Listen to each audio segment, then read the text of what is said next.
Marco Buscalia. ¿Cómo te va? Muy bien. ¿Todo bien? Todo bárbaro. ¿Hubo fumata en diputados? ¿Con Carrió? Hubo una larga discusión con Carrió por la cuestión de cómo se pasa de una fórmula de actualización de las jubilaciones a otra. Carrió pidió para adherir al proyecto del gobierno que ya había sido votado en el Senado un dictamen de Bernardo Saravia Frías, que es el procurador del Tesoro. Dijo, yo voy a votar si él me convence de lo que hay que hacer, lo cual me parece lo ha dotado a Bernardo Saravia. De un poder interesante. Hay que mirar ahora, ¿no? Sí, sí, sí. Se elaboró ese dictamen que está basado centralmente en el criterio de que vos tenés derecho al haber jubilatorio, pero no a una fórmula jubilatoria para calcular ese haber, claro, específica. Y hoy hubo una reunión donde estuvo, obviamente, Carrió, estuvo Quintana, Saravia, Monzó, Mazot, Mario Negri, Facundo Suárez Lastra, digamos, Basavilbaso del ANSES, una reunión importante a la mañana donde terminaron adhiriendo, como Cambiemos, a la reforma jubilatoria. Observaciones políticas para hacer sobre esto, y ya pasamos enseguida a lo económico. La primera es, nadie le había pedido un dictamen al procurador antes, no se les ocurrió, mientras sea en el proceso. Claro. Segundo, ¿no se le habían explicado a Carrió esta reforma? Es raro, porque yo tengo entendido que muchas de las reformas o cosas que quieren hacer van antes que salga al público y se la muestra a Carrió. Esta se ve que no. Sí, eso me habían dicho de otros temas, que primero va a Carrió y después va al público. Ahora, por suerte para ellos, lograron este pronunciamiento de hoy de que Cambiemos lo respalda. ¿Por qué? Porque el problema no era un problema entre Macri y Carrió, era un problema entre Macri y Miguel Pichetto. Claro.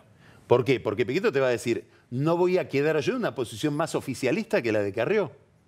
Es un poco lo que pasa con Moyano, que le dice la CGT a Pichetto, mira, yo a Moyano no lo manejo. Ahora el gobierno le dice, mira, a Carrió no la manejamos. Bueno, avísame que no la manejás, pero primero convencela a Carrió y después voto yo. Claro. Porque yo soy la oposición y Carrió es, de un modo u otro, el oficialismo. No, además, si diputados ¿Qué le hace quiero cambio... decir? Que si la posición con Carrió no lograba armonizarse, lo que iba a caer es cualquier capacidad de Macri de pactar con el peronismo. Esto es lo que estaba en juego. Sí, mucho. Otras leyes. No solamente eso, fíjate, sino si había cambios, esto volvía a Senado, con lo cual iba a estar Cristina ya en el Senado. Si había cambios, se desbarata toda la estrategia de iniciativa legislativa del gobierno en relación con la oposición, digamos, era gravísimo. Pero mucho más que eso, se trababa todo el conjunto de leyes que están en el Congreso en este momento. Porque acordate que al final este acuerdo con respecto a los jubilados es de donde sale la plata para poder compensar a las provincias para los cambios que se están haciendo y que las provincias se queden contentos que no va a volver el fondo del conurbano financiado por ellos para la provincia de Buenos Aires. Además es de donde sale el fondo del conurbano. Claro, es de donde sale el fondo del conurbano, exactamente. Entonces, si o sea se desarmaba una linda eso... atención de Carrió hacia Vidal, por otra parte. Exactamente. ¿Cómo estará la relación de Carrió con Vidal? Y bueno, después de esto me imagino que mejor. No, después ¿no? de esto no. A mí me llamó la atención, me estoy preguntando desde que vi la foto, ¿cómo habrá mirado Carrió la foto de Vidal con Lorenzetti? Previa al acuerdo de los gobernadores. Te estoy llevando varias semanas atrás. No sé para qué lo mencionas, a ver si se arrepiente todavía. Bueno, sigamos. Bueno. Demos vuelta a la página. Vamos. Fíjate vos que el 2015 la OMC, la Organización Mundial de Comercio, estaba sancionando a la Argentina por el comercio, por el uso de las declaraciones juradas anticipadas de importación, las DJ le dicen, ¿no? En la calle. Estamos en un proceso de sanciones que podía dar lugar a lo que se llama retaliación de otros países imponiendo... Por la política de Moreno. Por la política de Moreno, exactamente. Pasamos de eso, vos hablabas de vaivenes en tu editorial, pasamos de eso a estar organizando la 11ª reunión ministerial de la OMC en la Argentina, hace cada 2 años, o sea, a estar yéndonos del mapa, a volver al mapa, a estar en el centro del mapa. ¿Sí? Y a defender el libre comercio contra el mundo anglosajón. Que esto es una de las grandes novedades de esta época. Digamos, los anglosajones, que eran los adalides del libre comercio, claro, son los que se repliegan al proteccionismo, Trump y May.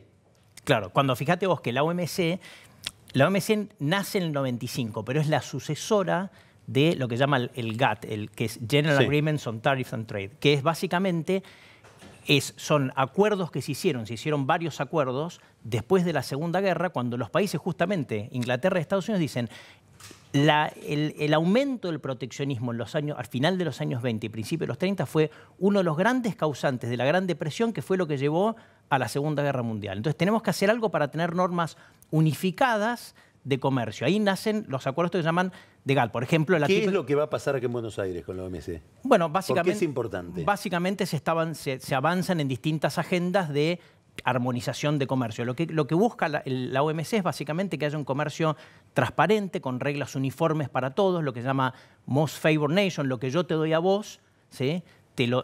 Ponete, yo soy el país A, vos sos el país B, esto se lo concedo a todos los países que forman parte de la OMC. O sea, que haya un comercio, favorecer el comercio y un comercio transparente y multilateral. La OMC avanza mucho con las distintas rondas, la ronda Kennedy, sí, la ronda Uruguay, etcétera, para la liberación del comercio. Se traba todo este proceso, sin embargo, fíjate vos, no es que se traba ahora con Trump, el proceso se traba un poco ya en los 80 y los 90, donde al estar ciertos sectores excluidos, digamos, de este tipo de negociaciones, como por ejemplo el agro, ¿sí?, por los europeos, sí, los temas de derechos de propiedad intelectual, digamos, hay distintos, la resolución de disputas tarda mucho. Fíjate que la Argentina empieza con este tema de ley y tardan años tardaron y nunca llegaron a sancionar a la Argentina. Surge lo que llama los acuerdos de libre comercio, se ponen de moda, ¿sí? Entonces, esto nos lleva al otro tema que se está discutiendo en Buenos Aires. Exactamente, ¿no? Por eso te quería mencionar eso. Entonces los países empiezan a hacer acuerdos de libre comercio para garantizarse no solamente un acceso libre, digamos, con aranceles cero para gran parte de los productos, por ejemplo, México, Estados Unidos, sino también un tema de resolución de disputas mucho más acelerado. Fíjate vos que el arancel promedio de Estados Unidos es muy bajo, es entre 2 y 3%. Entonces vos, por estar en un acuerdo de libre comercio, en ese sentido no ganás tanto. Sí ganás en algunos sectores que tienen protección más alta. Lo que ganó México es, cuando tenemos una disputa entre vos y yo, nos sentamos en la misma mesa y tenemos una forma rápida de resolver conflictos. Ahora, hoy hubo una reunión muy importante de negociadores de la Unión Europea con el Mercosur. Sí. Negociadores. Mañana va a haber otra reunión que da la idea de que la de hoy fue exitosa, que es que los negociadores del Mercosur se van a reunir con los ministros del Mercosur, ministros de Comercio, de Producción, cancilleres, a hacerles una exposición sobre la oferta definitiva que va a hacer el Mercosur. La impresión que hay en los actores de todo este proceso es que se podría firmar en Buenos Aires un acuerdo de libre comercio entre el Mercosur y la Unión Europea. Probablemente el miércoles. ¿Qué significa eso para la Argentina dentro de 20 años o 15 años? Fíjate lo fundamental que es. Como digo, como este proceso de liberalización vía OMC está un poco trabado, entonces los países empiezan a firmar. Entonces miramos competidores nuestros, México, Chile, Colombia, todos tienen acuerdos con la OMC. Además tienen algunos acuerdos con la Unión Europea. Con la Unión Europea, perdón. Con Estados Unidos, con Japón, con Corea. Nosotros, ahora Mercosur, van a tener acuerdo Nueva Zelanda y Australia, que son países que ofrecen competidores nuestros en productos primarios. Entonces, fíjate vos que vos estás en Mercosur, Argentina tiene solamente acceso a los países del Mercosur, Brasil, Uruguay, Paraguay, y tenemos acuerdos de libre comercio Mercosur con unos muy pocos países, Colombia, Chile, etcétera. Es decir, vos, si querés basar una producción en la Argentina, tenés acceso libre a muy pocos mercados. En cambio, decís, bueno, lo voy a hacer esto mismo en México y automáticamente tenés acceso libre a, no sé, 60, 70 países que acá no tenés. Entonces, es fundamental poder avanzar en un acuerdo de este estilo, porque ahí es donde está destrabando el comercio, justamente, con acuerdos bilaterales, por ejemplo, como sería Mercosur, Unión Europea. Me parece fundamental. Pensemos, el tamaño del Mercosur es un tamaño muy chico. Estamos hablando de una economía total de 3 billones de dólares, y menos todavía, 2 billones y medio. La Unión Europea son más de 15 billones. O sea, nos da acceso, nos permitiría dar un acceso importante, lo cual nos permitiría hacer, porque mucha gente dice, no, si abrimos la economía, lo que nos va a pasar es nos van a inundar de importaciones.